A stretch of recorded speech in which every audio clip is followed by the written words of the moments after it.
Nous avons fait le choix de choisir une centrale Stetter pour plusieurs choses. La première chose, c'était une centrale qui était modulable, qu'on a pu adapter à ce qu'on voulait. On avait fait le choix également de prendre un double arbre horizontal au niveau du malaxeur.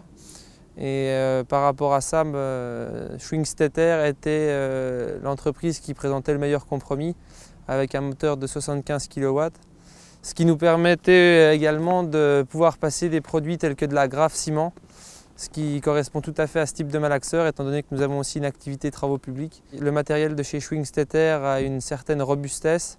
C'est du matériel qui est, je pense, surdimensionné au niveau de tout ce qui est réducteur et puissance électrique. Et effectivement, sur la première centrale, nous avons vraiment eu plutôt un bon a priori et nous n'avons vraiment pas été déçus de la qualité du produit, donc nous avons renouvelé l'opération ici à Saint-Nabord. Le premier gros avantage d'une centrale mobile, c'est un avantage plutôt administratif.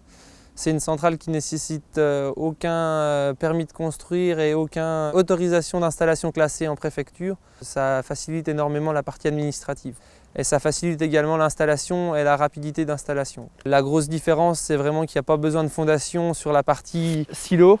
Donc ils sont juste posés sur une plateforme en calcaire avec les skids.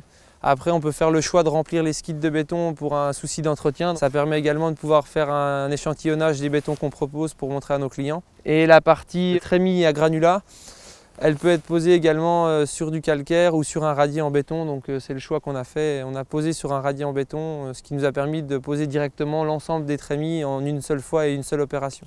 C'est une centrale qui est capable de produire 110 m3. Alors par rapport au marché qu'il y a ici, on n'a pas forcément besoin de cette cadence-là tous les jours.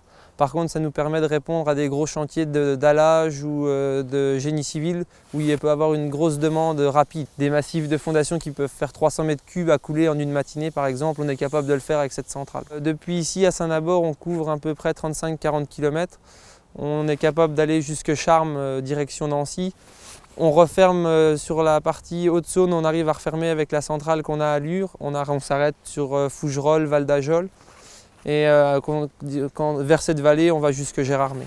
Alors l'investissement global, terrain, centrale à béton, véhicule roulant est d'environ 2 millions d'euros.